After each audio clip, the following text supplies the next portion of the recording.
ഇന്നത്തെ നല്ല രസകരമായ ഒരു എപ്പിസോഡാണ്. അങ്ങനെ കൃഷ് വരുന്നില്ല എന്ന് കൃപയോടും കൺമണിയോടും പറയുകയാണ്. തുടർന്ന് കൺമണിയും കൃപയും കൃഷിന്റെ വീട്ടിലേക്ക് ചെല്ലുകയാണ്. തുറന്ന് കാണിക്കുന്നത് സുജാതയാണ്. സുജാത ഇങ്ങനെ ഒറ്റയ്ക്ക് ഇങ്ങനെ റൂമിൽ പിണങ്ങി ഭക്ഷണമൊന്നും കഴിക്കാതെ തളർന്ന് കിടന്നുറങ്ങുകയാണ്. എന്നാൽ ഈ സമയത്ത് ആ വീട്ടിലെ മറ്റാരും കാണാതെ കൃഷി വന്നിരിക്കുകയാണ്. സുജാതയുടെ മുറിയുടെ പുറത്തു നിന്ന് സുജാതയെ ദൂരെ നിന്ന് നോക്കി കണ്ട് ആസ്വദിച്ച് ഇങ്ങനെ നിൽക്കുകയാണ്. കൃഷ്ണ അകത്തേക്ക് കയറി ചെന്ന അമ്മ എന്ന് നീട്ടി വിളിക്കണമെന്നൊക്കെ ഉണ്ട്. പക്ഷെ കൃഷ്ണ അത് സാധിക്കുന്നില്ല. കൃഷ്ണ ദൂരെ നിന്ന് അമ്മയെ കണ്ട് ഇങ്ങനെ വിഷമിച്ച് ഇങ്ങനെ നിൽക്കുകയാണ്. അമ്മയെന്ന് നീട്ടി വിളിക്കുന്നുണ്ട്, മനസ്സിലാണെന്ന് തോന്നുന്നു. എന്നാൽ ഈ സമയത്ത് മുകളിലേക്ക് കയറി വരികയാണ് കൃപ. എന്നാൽ കൃപ മുകളിലേക്ക് വരുമ്പോൾ സുജാതയുടെ മുറിയുടെ പുറത്ത് ഒരാളെ കണ്ട് കൃപയൊന്ന് ഞെട്ടി നിൽക്കുകയാണ്. അത് മറ്റാരുമല്ല, തന്റെ ചേട്ടൻ കൃഷാണ് വന്നിരിക്കുന്നത്. അമ്പട കള്ള സണ്ണിക്കുട്ട, നീ വരുന്നില്ല എന്ന് ഞങ്ങളോട് കള്ളം പറഞ്ഞിട്ട് നീ ഞങ്ങൾക്ക് മുമ്പേ ഇവിടെ എത്തിയല്ലേ എന്ന് ഇങ്ങനെ ചിന്തിച്ച് നിൽക്കുകയാണ് കൃപ. തുറന്ന കൃപ ആ കാഴ്ച കണ്ട് ഇങ്ങനെ ആസ്വദിച്ച് നിൽക്കുകയാണ്. നിന്നെ ഞാൻ ഇപ്പോൾ ശരിയാക്കി തരാമെന്ന് മനസ്സിൽ പറഞ്ഞുകൊണ്ട് കൃപ താഴേക്ക് ചെല്ലുകയാണ്. തുറന്ന് കൃപ നേരെ ചെല്ലുന്നത് കൺമണിയുടെ അടുത്തേക്കാണ്. കൺമണി, നമ്മളോട് എൻ്റെ ചേട്ടൻ എന്താണ് പറഞ്ഞത്? ഇങ്ങോട്ട് വരുന്നില്ല എന്നല്ലേ? വാ കൺമണി, ഞാൻ നിനക്കൊരു കാഴ്ച കാണിച്ചു തരാം എന്ന് പറഞ്ഞുകൊണ്ട് കൃപ കൺമണി കൂട്ടിക്കൊണ്ട് മുകളിലേക്ക് വരികയാണ്. അങ്ങനെ കൺമണി കോണി കയറി മുകളിലേക്ക് എത്തുമ്പോൾ സുജാതയുടെ മുറിയുടെ പുറത്ത് നിൽക്കുന്ന കൃഷ്ണ കണ്ട് കൺമണി ഒന്ന് ഞെട്ടി നിൽക്കുകയാണ്. തന്റെ കണ്ണുകളെ വിശ്വസിക്കാൻ സാധിക്കാതെയാണ് കൺമണി നിൽക്കുന്നത്. തുടർന്ന് കൺമണിക്ക് സന്തോഷമാവുകയാണ്. തുറന്ന് കണ്ണ് തുറച്ച് കൃഷി തിരിയുന്ന സമയത്ത് കൺമണി കൃപി ആ ചുമരിന്റെ പുറകിലേക്ക് ഒളിച്ചു നിൽക്കുകയാണ്. തുറന്ന് കൃഷി ആരോടും പറയാതെ കയറി വന്ന പോലെ തന്നെ ആരോടും പറയാതെ തിരിച്ച് ആ വീട്ടിൽ നിന്ന് ഇറങ്ങി പോകാൻ ഒരുങ്ങുകയാണ്. എന്നാൽ ഈ സമയത്ത് കൃപ കൃഷ്ണനെ വിളിക്കുകയാണ്. കൃപയും കൺമണി കൃഷ്ണനെ വിളിക്കുകയാണ്. തുടർന്ന് കൺമണി പിന്നെ നല്ല ഗൗരവത്തിൽ കൃഷ്ണന്റെ മുഖത്തേക്ക് നോക്കി സാറ് വരുന്നില്ല എന്ന് പറഞ്ഞിട്ട് പിന്നെ എന്തിനാണ് വന്നതെന്ന് ചോദിക്കുകയാണ്. എന്നാൽ ആ ചോദ്യം കേട്ട് കൃഷി പിന്നെ സങ്കടപ്പെട്ടുകൊണ്ട് എൻ്റെ അമ്മ ഈ കിടപ്പ് കാണുമ്പോൾ എനിക്ക് എങ്ങനെ വരാതിരിക്കാൻ സാധിക്കുമെന്ന് ചോദിക്കുകയാണ്. അതുകൊണ്ടാണ് ഞാൻ വന്നത് എന്ന് പറയുകയാണ് കൃഷി. എന്നാൽ അത് കേട്ട് കൃപ നല്ല ഒച്ചത്തിൽ അച്ഛനെ വിളിക്കുകയാണ്. അച്ഛാ, ആന്റിയമ്മേ, വേഗം വാ, ഓട്ടി വാന്ന് നിലവിളിച്ചുകൊണ്ട് ഉറക്കെ വിളിച്ച് പറയുകയാണ്. എന്നാൽ ഈ സമയത്ത് അങ്ങോട്ടേക്ക് സാഗർ വരികയാണ്. കൃഷ്ണ അവിടെ കണ്ട് സാഗറിന്റെ സന്തോഷമാവുകയാണ്. തുടർന്ന് സാഗർ ഓടിച്ചെന്ന് കൃഷ്ണ കൈ പിടിക്കുകയാണ്. അമ്പടാ കേമ, നീ വന്നു അല്ലേ എന്നൊക്കെ ചോദിക്കുകയാണ്. ഈ സമയത്ത് അങ്ങോട്ടേക്ക് ആന്റിയമ്മ വരികയാണ്. തുടർന്ന് കൃഷ്ണ അവിടെ കണ്ട് ആന്റിയമ്മയ്ക്ക് സന്തോഷമാവുകയാണ്.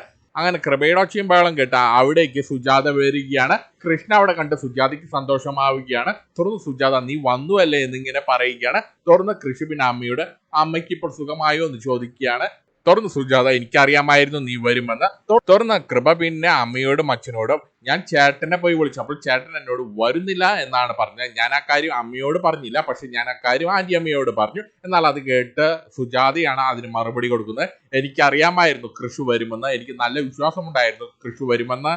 ഇതും പറഞ്ഞുകൊണ്ട് സുജാത കൃഷിന്റെ കൈ പിടിക്കുകയാണ്. തുറന്ന് കൃഷി പിന്നെ അമ്മയോട് അമ്മ ഇനി വിഷമിക്കേണ്ട, അമ്മയ്ക്ക് ഇനി ഒരു പ്രശ്നവും ഉണ്ടാകില്ല, അമ്മയുടെ പ്രശ്നങ്ങളെല്ലാം മാറിയില്ല, ഇനി അമ്മ പോയിട്ട് ഭക്ഷണം കഴിക്കാൻ ആവശ്യപ്പെടുകയാണ്. എന്നാൽ ഈ സമയത്ത് അമ്മയുടെയും മകന്റെയും സ്നേഹപ്രകടനങ്ങളെല്ലാം കണ്ട് ബാക്കി 3 പേരും അതിങ്ങനെ ആസ്വദിച്ച് നിൽക്കുകയാണ്. ഈ സമയത്ത് കൃപ പിന്നെ അമ്മയോട് എനിക്ക് ഈ കാഴ്ചയെല്ലാം കണ്ടിട്ട് എനിക്ക് നല്ല അസൂയ തോന്നുന്നുണ്ടേ എന്ന് പറയുകയാണ്. ഇനി അമ്മയ്ക്ക് ഞങ്ങൾ ആരെയും വേണ്ട, ചേട്ടനെ മാത്രം മതി എന്നൊക്കെ പറഞ്ഞ് കളിയാക്കുകയാണ്. തുടർന്ന് സാഗർ സുജാതയെ വിളിച്ചിട്ട് മരുന്ന് കഴിക്കാൻ ആവശ്യപ്പെടുകയാണെന്നാൽ അത് കേട്ട് സുജാത എനിക്കിനി മരുന്നിൻ്റെ ഒന്നും ആവശ്യമില്ല, എൻ്റെ മകൻ കൃഷി വന്നില്ലെങ്കിൽ എനിക്ക് മരുന്നിൻ്റെ ഒന്നും ആവശ്യമില്ല, എൻ്റെ അസുഖമെല്ലാം മാറി എന്ന് പറയുകയാണ്. തുടർന്ന് കൃഷി പിന്നെ അമ്മയ്ക്ക് വാക്ക് കൊടുക്കുകയാണ്. ഞാൻ ഇവിടെ തന്നെ ഉണ്ടാകുമെന്ന് അമ്മയ്ക്ക് വാക്ക് കൊടുക്കുകയാണ്. തുറന്നു കാണിക്കുന്ന മാനസിയും മാനസിയുടെ അച്ഛനെയുമാണ്. ഇവിടുത്തെ കാര്യങ്ങളൊന്നും അവർ രണ്ടുപേരും അറിഞ്ഞിട്ടില്ല. മാനസിയുടെ അച്ഛൻ കഴിഞ്ഞ ദിവസം സുജാതയെ വീട്ടിൽ വന്ന് നോക്കി പരിശോധിച്ച ആ ഡോക്ടറെ വിളിച്ച് കാര്യങ്ങളെല്ലാം തിരക്കുകയാണ്. തുറന്ന് ഫോൺ വെച്ച ശേഷം ഈ കാര്യങ്ങളെല്ലാം ജയമോഹൻ മാനസിയോട് പറയുകയാണ്. കൃഷ്ണന്റെ വീട്ടിൽ എന്തൊക്കെയോ വലിയ പ്രശ്നങ്ങൾ നടക്കുന്നുണ്ട്, സുജാതയ്ക്ക് വയ്യാതെ ഒരു ഡോക്ടർ സുജാതയെ വീട്ടിൽ പോയി കണ്ടു എന്ന് പറയുകയാണ്. എന്തോ വലിയ ഗൗരവമുള്ള സംഭവമാണ്. എന്നാൽ അത് കേട്ട് മാനസെങ്കിൽ പിന്നെ ഞാനൊരു കാര്യം ചെയ്യാം, ഞാൻ അവിടെ വരെ ഒന്ന് പോയി കാര്യങ്ങൾ അന്വേഷിച്ചിട്ട് വരാം, എന്തുകൊണ്ടാണ് സാഗർ കൃഷും പിണങ്ങി 2 വീട്ടിൽ താമസിക്കുന്നതെന്ന് ഞാൻ അവിടെ പോയി അന്വേഷിച്ചിട്ട് വരാമെന്ന് പറയുകയാണ്. എന്നാൽ അത് കേട്ട് ജയമോഹൻ മാനസി അനുഗ്രഹിച്ചു വിടുകയാണ്. പോയി 2 തല്ല് വാങ്ങിയിട്ട് വാ മോളെ എന്ന് പറഞ്ഞുകൊണ്ട് മാനസി അനുഗ്രഹിച്ചു വിടുകയാണ്. തുറന്നു കാണിക്കുന്ന സുജാതയും കൃഷും ഊണുമേശയ്ക്ക് ചുറ്റും ഇങ്ങനെ ഇരിക്കുകയാണ്. തുറന്ന് കൃഷി പിന്നെ അമ്മയോട് അമ്മ ഭക്ഷണം കഴിക്കാൻ ആവശ്യപ്പെടുകയാണ്. പക്ഷെ സുജാത ഭക്ഷണം കഴിക്കാൻ തയ്യാറാകുന്നില്ല. തുറന്ന് കൃഷി ഒരു കാര്യം ചെയ്യാം, ഞാൻ അമ്മയ്ക്ക് ഭക്ഷണം വാരി തരാം എന്ന് പറഞ്ഞുകൊണ്ട് പ്ലേറ്റ് എടുത്തിട്ട് സുജാതയ്ക്ക് ഭക്ഷണം വാരി കൊടുക്കുകയാണ് കൃഷി. തുറന്ന് സുജാത കൃഷിന്റെ കയ്യിൽ നിന്ന് ഭക്ഷണം വാങ്ങി കഴിക്കുകയാണ്. എന്നാൽ ഈ സമയത്ത് അങ്ങോട്ടേക്ക് കൺമണിയും കൃപയും ആന്റിയമ്മയും സാഗറും കൂടി വരികയാണ്. ഈ കാഴ്ച കണ്ട അവരിതെങ്ങനെ ആസ്വദിച്ച് നിൽക്കുകയാണ്. തുടർന്ന് സാഗറും ആന്റിയമ്മയും കൃപയും കൺമണിയും എല്ലാം അങ്ങോട്ടേക്ക് വരികയാണ്. തുടർന്ന് അവർ 4 പേരും കൃഷ്ണയും സുജാതയും കളിയാക്കുകയാണ്. അത് ശരി, കീരിയും പാമ്പ് പോലെ ഇരുന്നവരാണ്, ഇപ്പോൾ കണ്ടില്ലേ. തുടർന്ന് കൃപ പിന്നെ അമ്മയെ കളിയാക്കുകയാണ്. ഞങ്ങൾ അമ്മയെ എത്ര തവണ നിർബന്ധിച്ചതാണ് ഭക്ഷണം കഴിക്കാൻ പറഞ്ഞിട്ട്, എന്നിട്ട് അമ്മ ഭക്ഷണം കഴിച്ചില്ല. ചേട്ടൻ വന്ന് ഭക്ഷണം വാരി തന്നപ്പോൾ അമ്മ കഴിച്ചു അല്ലെ, അത് ശരിയല്ല എന്നൊക്കെ പറഞ്ഞ് കൃപ അമ്മയെ നല്ല രീതിയിൽ വാരുകയാണ്. തുടർന്ന് സുജാത പിന്നെ കൃപയോട് അതെങ്ങനെ കഴിക്കാതിരിക്കും, കൃഷ്ണന്റെ മകനല്ലേ, മകൻ വാരി തരുമ്പോൾ കഴിക്കാതെ എങ്ങനെ ഇരിക്കും എന്ന് തിരിച്ചു ചോദിക്കുകയാണ്. തുടർന്ന് സാഗർ ഇപ്പോഴാണ് എനിക്കൊരു ആശ്വാസമായത്, ഞാൻ ഇനിയൊന്ന് ഓഫീസ് വരെ ഒന്ന് പോയിട്ട് വരാമെന്ന് പറയുകയാണ്. ഇത്രയും നേരം മനസ്സിനൊരു ആശ്വാസവും ഉണ്ടായിരുന്നില്ല, സമാധാനവും ഉണ്ടായില്ല. ഞാനൊന്ന് ഓഫീസ് വരെ പോയിട്ട് വരാം. എടാ കൃഷി, നീ ഇവിടെ തന്നെ ഉണ്ടാകില്ലേ എന്ന് ചോദിക്കുകയാണ്. തുടർന്ന് കൃഷി ഞാൻ ഇവിടെ തന്നെ ഉണ്ടാകുമെന്ന് പറയുകയാണ്. തുടർന്ന് കൃപ വീണ്ടും കൃഷ്ണനെ കളിയാക്കുകയാണ്. അച്ഛൻ ധൈര്യമായിട്ട് ഓഫീസിലേക്ക് പോയിട്ട് വരാൻ പറയുകയാണ്. ചേട്ടൻ ഇനി എങ്ങോട്ടും പോകില്ല, ഇനി നമ്മൾ ഇവിടുന്ന് ചേട്ടനെ ഇറക്കി വിട്ടാൽ പോലും ചേട്ടൻ ഇവിടുന്ന് എങ്ങോട്ടും പോകില്ല എന്ന് പറയുകയാണ്. എന്നാൽ ഈ സമയത്ത് ആന്റിമ കൃഷ്ണ ആശ്വസിപ്പിക്കുകയാണ്.